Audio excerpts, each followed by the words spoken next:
ကျွန်တော်ဟာကြင်ကြံခြင်းအောင်မြင်လို့နတ်ဖျားတစ်ပါးဖြစ်လာခဲ့ပေမဲ့ကျွန်တော်ရဲ့ဇနီးဒီကတော့တက်တန်းတို့တောင်းတဲ့တာမန်လူသားတစ်ယောက်ပဲဖြစ်ပါတယ်ဒါကြောင့်ကျွန်တော်နတ်ဖျားဖြစ်လာတဲ့အခါသူမရဲ့နောက်ဘဝဝင်စားမှုကိုရှာဖွေပြီးနတ်ပြည်ကိုခေါ်ဆောင်ကထာဝရအတူနေပါမယ်လို့ကတိပေးခဲ့ပူပါတယ်ဒါပေမဲ့ကျွန်တော်နတ်ပြည်ကိုတက်လန်းနိုင်ခဲ့တဲ့နေ့မှာဇနီးဒီအာယွန်ရဲ့ကံကြမ္မာအကျိုးအကြောင်းကိုမနှံစွမ်းအားနဲ့လိုက်လံရှာဖွေကြည့်တဲ့အခါမြင်တွေ့လိုက်ရတာကတော့ဘာမှမရှိတဲ့ဟာလာဟင်းလင်းလက်ဟာပြင်းကြီးတစ်ခုပဲဖြစ်နေပါတယ်ဒါဟာတယောက်ကသူမရဲ့ကံကြမ္မာစာတာကိုအတင်းတက်မှဖျက်ဆီးပစ်လိုက်တာပဲဒါမှမဟုတ်ရင်ဘာလို့တန်တရားလဲခြင်းလည်းမရှိနောက်ဘဝဝင်စားခြင်းလည်းမရှိတာလဲဘာတစ်ခုမှမရှိတော့တာလဲကျွန်တော်ရင်နဲ့လေးလံသွားပြီးဟင်းလင်းပြင်ကိုဆွဲဖြဲကလူပြည်ကိုဆင်းတက်လာခဲ့ပါတယ်အာယွန်ရဲ့ဂူဘီမန်ရှိကိုရောက်လို့ဖွင့်ကြည့်လိုက်တဲ့အခါမှာတော့အထဲမှာဘာမှမရှိရဲ့အဝတ်စားတွေရဲ့ထည့်ထားတဲ့အခေါင်းလိုကြီးဖြစ်နေတာကိုတွေ့လိုက်ရပါတယ်ဒီနေရာကတောင်ဆောင်နဲ့မြေဆောင်နဲ့အခုချက်ချင်းကားရှိကိုထွက်ခဲ့စမ်းကျွန်တော်ရဲ့ဒေါသတကြီးအော်ဟစ်တန်နဲ့အတူရိတ်ခန့်တဲ့ပုံရိပ်နှစ်ခုချက်ချင်းပေါ်လာပြီးကျွန်တော်ရှေ့မှာဒူးထောက်ကတုံတုံရင်ရင်နဲ့တောင်းပန်ကြပါတယ်နတ်မင်းကြီးအသက်ချမ်းသာပေးပါဗျာနတ်မင်းကြီးအောက်ပြည်ကိုကြက်လာမှန်းမသိလို့ခီးဦးကြုံဆိုနိုင်ခဲ့တာကိုခွင့်လွှတ်ပေးပါဗျာမင်းတို့ကိုငါမင်းမယ်လွန်ခဲ့တဲ့အနှစ်300ကဒီနေရာမှာတင်းကျုပ်ခဲ့တဲ့အမျိုးသမီးရဲ့ဝိညာဉ်ဟာဘယ်မှာလဲသူမရဲ့ရုပ်လောင်းကတော့ဘယ်နေရာမှာလဲသူတို့နှစ်ယောက်တယောက်ကိုတယောက်ကြည့်လိုက်ကြပြီးနောက်ဆုံးမှာတော့မြေဆောင်နှက်ကထစ်ထင်ငုံငုံနဲ့ပြောရှာပါတယ်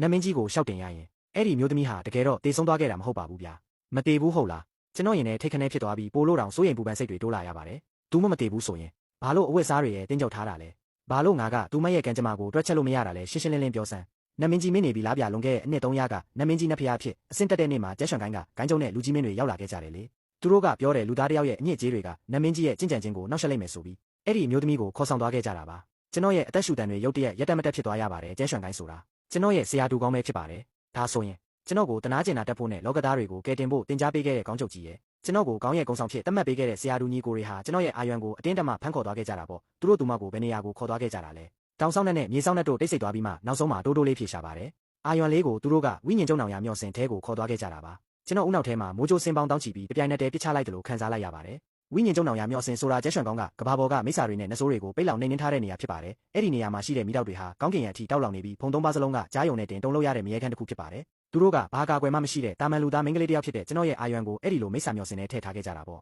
ကျွန်တော်ဘာမှစဉ်းစားမနေတော့ပဲကိုရောင်ဖြောက်ကဟင်းလင်းပြင်ကိုဆွဲဖြဲပြီးကျက်ရွှန်ကောင်းရဲ့တောင်တကားရှိကိုချက်ချင်းရောက်ရှိသွားပါတယ်အနှစ်300ဆိုတဲ့အချိန်ကာလအတွင်းမှာကျက်ရွှန်ကောင်းဟာကျွန်တော်လိုနတ်ဖျားတစ်ပါးထွက်ပေါ်ခဲ့တဲ့အတွက်လော်ကီနိုင်ငံရဲ့အကြီးဆုံးကောင်းကြီးတစ်ခုဖြစ်လာခဲ့ပါပြီတောင်တကားပေါ်ကကျက်ရွှန်ကောင်းဆိုတဲ့စာလုံးကြီး3လုံးဟာလည်းကျွန်တော်ငယ်စဉ်ကကိုယ်တိုင်ရေးထိုးပေးခဲ့တာဖြစ်ပါတယ်အခုအချိန်မှာပြန်ကြည့်ရတာတော့အလွန်ပဲတယောစရာကောင်းနေပါတော့တယ်လာတဲ့သူကဘယ်သူလဲကျက်ရွှန်ကောင်းရဲ့နေမြေကိုဘလို့ကြောင့်ကျူးကျော်ဝင်ရောက်ဝင်တာလဲတောင်ဆောင်တစ်ပည့်နှစ်ယောက်ဟာကျွန်တော်ရုတ်တရက်ပေါ်လာတာကိုမြင်တော့ဓားတွေကိုအတင်းဆွဲထုတ်ပြီးတားဆီးကြပါတယ်ကျွန်တော်သူတို့ကိုဘျူးမဆိုင်ပဲခြေတလန်းလန်းလိုက်ုံနဲ့တောင်တကားတွင်းထဲကိုရောက်သွားခဲ့ပါတယ်အဲ့ဒီတစ်ပည့်နှစ်ယောက်ဟာတားဆီးလို့မရတဲ့စွမ်းအားတစ်ခုကြောင့်ဘေးပင်ညာကိုလွင့်စင်သွားကြပါတယ်ကျွန်တော်ရောက်ရှိလာတာဟာတကောင်းလုံးကိုတုံးလို့သွားစေပါတယ်ပုံရိပ်ပေါင်းများစွာဟာအရက်မျက်နှာအတီးတီးကနေပြန်တန်းလာပြီးကျွန်တော်ကိုဝိုင်းရံပိတ်ဆို့ထားလိုက်ကြပါတယ်ဥဆောင်လာတဲ့သူကတော့ကျွန်တော်အလေးစားရဆုံးဖြစ်ခဲ့တဲ့ကျန်းရွှန်ကောင်းရဲ့ခေါင်းချုပ်ချင်းရွှေကျန်းရံပဲဖြစ်ပါတယ်သူ့ရဲ့နောက်မှာတော့လူကြီးမင်းတွေနဲ့တချင်ကကျွန်တော်နဲ့ရင်းနှီးခဲ့မှုတဲ့ဆရာတူညီကိုတွေအားလုံးရှိနေကြပါတယ်ရွှန်ချင်းတပည့်ကြီးမင်းနဲ့ပြည်ကနေပြန်ဆင်းလာတာ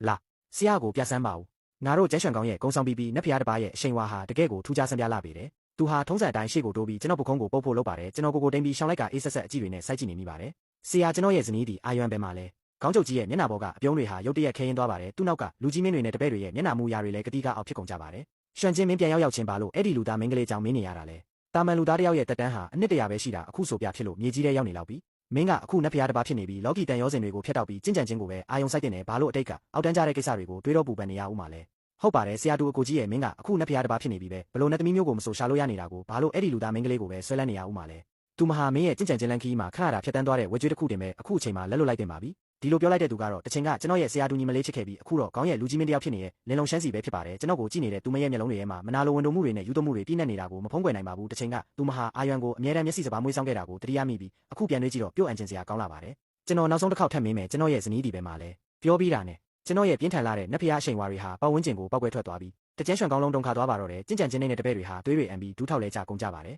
်ခေါင်းချုပ်ကြီးရဲ့မျက်နှာဟာလည်းချက်ချင်းပြောင်းလဲသွားပြီးအန်းနဲ့တုံလှုပ်ချင်းနားမလည်နိုင်ခြင်းတွေနဲ့အတူဒေါသတကြီးအော်ဟစ်ပါတော့တယ်မာယူရဲ့ဆန်လာကြီးလာရွှန်ချင်းမင်းကဆရာကိုဘလို့အမူအရာနဲ့ဆက်ဆံနေတာလဲဆရာလုပ်ခဲ့တာတွေဟာမင်းကောင်းဖို့အတွက်ကြီးပဲအဲ့ဒီလူသားမင်းကလေးဟာမင်းရဲ့ကျင့်ကြံခြင်းလမ်းကြောင်းမှာတခုတည်းသောအားနည်းချက်ဖြစ်နေလိမ့်မယ်ဒါကြောင့်ဆရာကသူမကိုဝိညာဉ်ကျုံနောင်ရမျော့စင်ထဲကိုပို့ပြီးအထက်ကမိတောက်တွေနဲ့သူမရဲ့လူသားအငွေ့သက်တွေကိုလောင်ကျွမ်းစေခဲ့တာဒါမှမင်းတို့နှစ်ယောက်ရဲ့တန်ရောစင်ကံကြမ္မာတွေပြတ်တောက်ပြီးမင်းနှစ်ဖျားအဆင့်ကိုတက်လန်းနိုင်မှာဖြစ်တယ်မင်းကကျေးဇူးမတင်တဲ့အပြင်ဆရာပေါ်ကိုတောင်နှစ်ဖျားအရှိန်ဝါနဲ့တုတ်ပြန်ဝန်းနေပေါ့လေဝိညာဉ်ကျုံနောင်ရမျော့စင်ဟုတ်လားပိုရွက်စိတ်တကောင်ကိုတောင်မနှင်းရရှာတဲ့နူးညံ့သိမ်မွေးရဲ့အာယွန်ကိုမင်းတို့ကအဲ့ဒီနေရာခန်းထဲမှာအနှစ်300တိတိပိတ်လောင်ထားခဲ့ကြတယ်ပေါ့လေပြီးတော့မှငါကောင်းဖို့အတွက်လို့ပြောနေသေးတယ်ကောင်းလာကြည်လားငါကောင်းဖို့အတွက်ဆိုတာမင်းတို့လိုသူတော်ကောင်းရောင်ဆောင်တဲ့လူယုံမာတွေဟာငါ့ကိုဆရာလို့အပြောခံဖို့မထိုက်တန်ဘူးစကားဆုံးတာနဲ့ကျွန်တော်ကိုရောင်ဖြောက်ပြီးဝိညာဉ်ကျုံနောင်ရမျော့စင်ရှေ့ကိုချက်ချင်းရောက်သွားပါတော့တယ်သူဘာလို့မလို့လဲအမြန်သားကြဆန်ခေါင်းချုပ်ကြီးရဲ့ဒေါသတကြီးအော်ဟစ်တန်နဲ့အတူ ကျဲရွှန်ကောင်းရဲ့ကာကွယ်ရေးမနန်စကြဝဠာကြီးပေါ်လာပြီးဓာလင်းနှန်းတွေဟာကျွန်တော်စီကိုကောင်းကင်ရန်ကနေပိုက်စိတ်တိုက်ပစ်ခတ်လာကြပါတယ်ကျွန်တော်နက်ဖျားစွမ်းအားကိုတောင်မတုံးပဲလက်ကိုဝှေ့ရမ်းလိုက်ုံနဲ့အဲ့ဒီမနန်ကွန်ရက်ကြီးဟာတစစီပျက်စီးသွားပါတော့တယ်မျော်စင်ကိုစောင့်ချက်နေတဲ့လူကြီးမင်းနှစ်ယောက်ဟာလည်းကျွန်တော်ရဲ့လက်ဖျားခါလိုက်တဲ့လေလိုင်းတန်ကြောင့်လွင့်စင်သွားပြီးတောင်နံရံနဲ့ရိုက်မိကတေလူနီးပါးဖြစ်သွားကြပါတယ်